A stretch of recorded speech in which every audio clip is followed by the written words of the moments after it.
रहता है कि सांसद अपनी सांसद निधि से विकास कार्य कराता है और संसद में जाके अपनी आवाज उठाता है। तो आपने इतनी बातें कही है, तो क्या ये सांसद पूरा कर सकता है? देखिए, यहाँ बहुत सारी इंडस्ट्रीज है जहाँ CSR का भी बहुत सारा फंड है।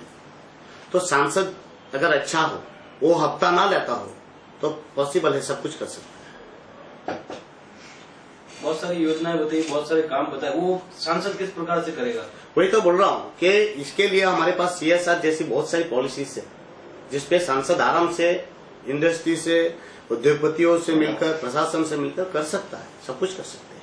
जैसे बोला आपने, जो इलीगल घर है उनको लीगल करवा देंगे। हाँ, तो आपको मालूम होगा ये गुजरात में और दिल्ली में इलीगल और महाराष्ट्र में ये लोगों को घर बनाकर वापस, मतलब कि वहीं पर भी लोगों को लीगलाइज करके दिया गया है। वही पॉलिसीज अपन करेंगे। अपन उसके लिए तो मैं चुनाव जीतना जा रहा हूँ, तो ऐसी कानूनी बहुत जगह पे इलीगल कॉलोनियों को लीगल किया गया है, प्रावधान है। और दूसरी बात बताओ, मैंने जो बताया, आप अगर मोटी दमन जाओगे जहां एक पुलिस कर्मी है, PI है, उनका घर वही पॉलिसी के तहत, वही जो टूटे हुए हैं उसका घर लीगल किया गया है, जिसका मेरे पास दस्तावेज है। तो काफी लोगों का घर इलीगल उसमें प्रकरण में है, तो उसमें हुआ है, तो वही प्रक्रिया होगी और करवाएंगे। और ऐसा रहा तो मेरे पास तो बहुत सारे, मेरे पास फंडे हैं, प्रशासन के भी काफी बिल्डिंग्स है जिसकी मेरे पास RTIs है, जिसका कोई प्लान नहीं, कोई अप्रूवल नहीं। मेरे पास अभी आपको बताओ तो सर्किट हाउस वगैरह का मैंने वहां पर भी दिखाया। तो बहुत सारी पॉलिसी है और मुझे सिर्फ पार्लियामेंट जाने तो दीजिए, इसमें आप ही देखेंगे। 5 साल है, 5 साल में आप सवाल कीजिएगा। अगर आप अगर जीतते हो और भाजपा की सरकार बनती है, वहाँ भाजपा को समर्थन करेगा, तो यहाँ प्रशासन के साथ आप तालमेल कैसे करोगे? वही तो बोल रहा हूँ कि वहाँ सरकार, अपनी सरकार में हम रहेंगे तो प्रशासक कैसे नहीं हमें सपोर्ट करेगा? हम विपक्ष में थोड़ी है, और इतनी एबिलिटी तो होना चाहिए उम्मीदवार में। सिर्फ सेंटर में अपने को, तो अपने विपक्ष में होंगे तो बात नहीं सुनी जाए। हम तो सेंटर में है, साथ में है, समर्थन में है, तो समर्थन में रहेंगे कोई भी हो। और प्रशासन से काम, प्रशासन कौन है? प्रशासन कौन है? प्रशासन नौकर है। ये तो यहाँ के जनप्रतिनिधियों को पता नहीं है कि वो क्या है। तो मुझे आप जाने दीजिए एक बार, और मैं दिखाता हूँ प्रशासन को किस प्रकार से हैंडल किया जाता है। लाइन में खड़ा करूंगा मेरी ऑफिस के, आप ओपन जाइएगा, यही सारे प्रशासन के अधिकारी मेरे ऑफिस के बाहर खड़े रहेंगे। तो इस बार सांसद लालू भाई को अगर इस तरह की बातें और भी कई नेता दोहरा चुके हैं। वो तो वो लोग, सीधा प्रदीप भाई बोल रहा हूँ, उन लोगों को सबने देख लिया है। वो जो बोल रहे हैं उनको 10 साल पहले कांग्रेस को भी देख लिया, जो चुनाव लड़ रहे हैं वो भी खुद जिला पंचायत के अध्यक्ष रहे, और ये हमारे महाशय अभी जो है सांसद जी जो रहे, उसको भी तो देख लिया। वो काफी बार आपको ही पता है क्या बोलते थे। बायतरीक तमने હું લખીને આપું, સર્ટિફિકેટ આપું, ક્યું આપું?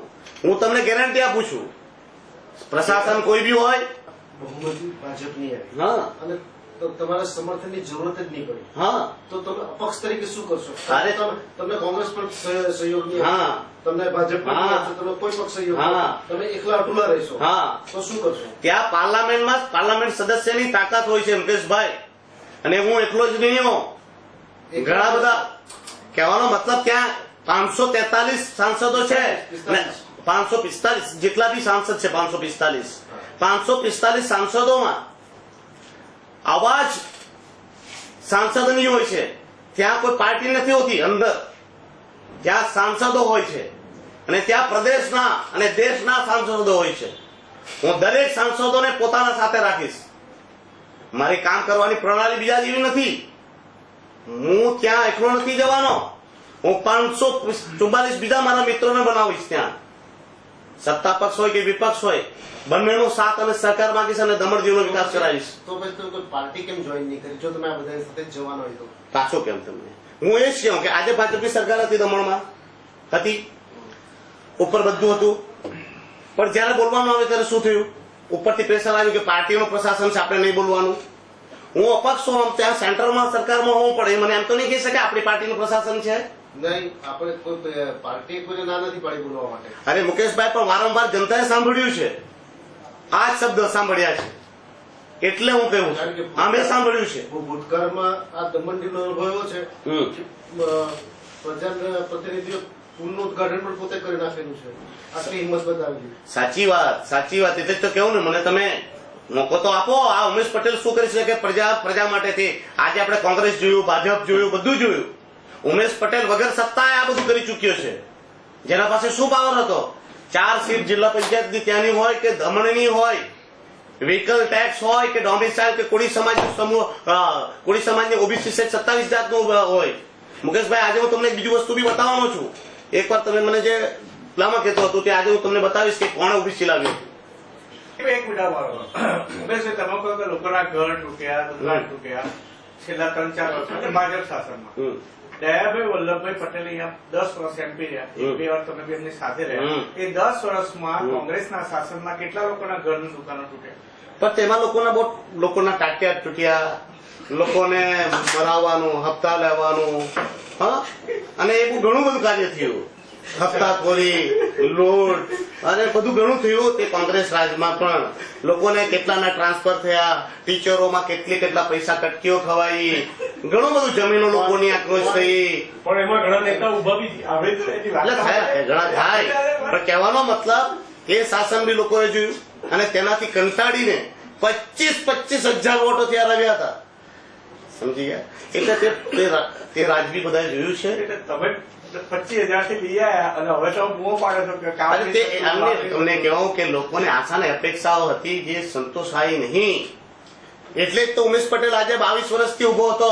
કોઈ પંચાયતનું સરપંચનું ઇલેક્શન તક આજ સુધી લડ્યું નહીં, ફોર્મ તક ભર્યું નહીં. જે ઉમેશ પટેલ આજે શા માટે સાંસદ બનવા તૈયાર થયો છે? કેમ કે વારંવાર જોયું છે કે લોકોના હકો અને અધિકારો માટે લોકોએ જાતે રસ્તા પર કરવા પડી રહ્યું છે. આજે ઉમેશ પટેલ એટલે ઉભી રહેવા માંગે છે કે દમણ દીવમાં પ્રતિનિધિત્વ કમજોર પડ્યું છે. આ પ્રશાસન જ્યારથી આવ્યું ત્યારથી લોકોને એબિલિટી અને કેલિબર ખબર પડી છે. પહેલા તો આપણે જાણતા જ હતા કે ચાલો ભાઈ સત્તા પક્ષ વિપક્ષનું આંતર થતું હોય, પણ આજે સત્તા પક્ષ અને વિપક્ષ જયારે ઘૂંટણે બેઠા છે ત્યારે મારા જેવા માણસે આગળ આવવું પડ્યું, જનતાએ રસ્તા પર ઉતરવા પડ્યું. અને હું આજે મારા માટે નહીં, જનતાની અવાજ બનીને આવી છું. આજે મને વારંવાર જેલમાં ધકેલાયો. કેમ? કેમ કે મારા પાસે સત્તા નથી. અગર હું સત્તામાં હોત તો આજે આ સ્થિતિ નહીં હોત. આજે જનતાએ થાળી વગાડીને એડમિશન માંગવાનું, લેપટોપ માટે ધરણા ધરવાનો, એમ્બ્યુલન્સ વગર માણસ મરી જાય અને બોલવાનું કોઈને મળે, કોઈનું ઘર તૂટે, કોઈનું દુકાન તૂટે, કોઈની ખેતી છીનવાય, ગમે તેવા તુગલકી ફરમાનો છળે. ઉમેશભાઈ, એમ કહેવાય છે કે તમારી જે એનજીઓ હતી, એનજીઓ માટે પ્રશાસને આંગળી વાંકી કરી એટલે તમે આ બધું આંદોલન ચાલુ કર્યું. મુકેશભાઈ, મેં તો એના પહેલા ચાલુ કરી નાખેલું. પ્રશાસન આવ્યા ને તેને એનજીઓ નું શું છે? એનજીઓ મારી જિંદગીનું એનજીઓ એ છે ને મારી જિંદગીનું પ્લેટફોર્મ છે. હું આજે જેવું છું એ એનજીઓના લીધે જ છું. બરાબર ને? એ વાતો મારા પાસે બહુ બધા આંગળીઓ કરી મુકેશભાઈ. પણ હા, તો હું પહેલાથી જ મારી લડત ચાલુ હતી. લડત તો ચાલુ જ હતી. મારું માત્ર એક જ એનજીઓની સ્કૂલ જ હતી જેના પર પ્રશાસને બહુ પ્રહાર કર્યા અને તેમાં કોર્ટે શું કર્યું તે તમને ખબર જ છે. જયારે જજ એમ કે આ માણસને જજ નું કેવું, તમને જજ એક વસ્તુ બોલ્યો, તમે પૂછી લેજો કે આ માણસને તમે આવી નિર્દયતાથી દુખી નહીં કરી શકો. એનજીઓમાં શું તેમાં જ કેવું, આ ગ્રાન્ટમાં જ વાત કરું, તેમાં જ કીધું છે કે મારા માટે ખુલ્લી વાત કરે નહીં, ગ્રાન્ટની વાત કરું. દિલ્હીના ગ્રાન્ટમાં કોઈ તકલીફ નથી થઈ, એક બી કેસ તેમાં નથી થયો. અને અમે જે પ્રોજેક્ટો બંધ કર્યા 1 વર્ષ પહેલા બંધ થયા હતા અને તેમાં મારા પર ખોટો મને દબાવવાની કોશિશ કરી અને તેમાં જ મને એક જ દિવસની અંદર બેલ મળ્યા છે. જયારે તમને ખબર છે કે ફ્રોડ વાળા કેસોમાં એક દિવસમાં કોઈ દિવસ બેલ નથી થતા. કેમ કે એ લોકો પાસે કોઈ પ્રકારના દસ્તાવેજ નહીં હતા. માત્ર મને દબાવવા માટે મારો એનજીઓનું ને મારી સ્કૂલનો સહારો લેવાયો હતો. પણ આજે હું દબાયો નહીં, રોકાયો નહીં. એનું કારણ શું? સાચો છું. અગર હું જૂઠો હોત તો હું ક્યારનો ઘૂંટણે બેસી ગયો હોત. આજે હું લડી રહ્યો છું. શા માટે? કેમ કે મને પછી પ્રશાસન કેમ દબાવી નહીં શક્યું. હું ખોટો હોઈશ તો હું પણ બોલી નહીં શકત. આજે હું સાચો છું. તમારા માટે બીજો પણ એક આરોપ એવો લાગે છે કે તમે ભાજપના ડમી કેસ લાગશો. કોંગ્રેસ બી આજ મારા પર આક્ષેપ લગાવે છે. ભાજપ પાછું એમ લગાવે છે કે હું કોંગ્રેસનો ડમી છે. આ તો થવાનું જ. આ લોકો બોખલાહટ છે, ગભરાહટ છે.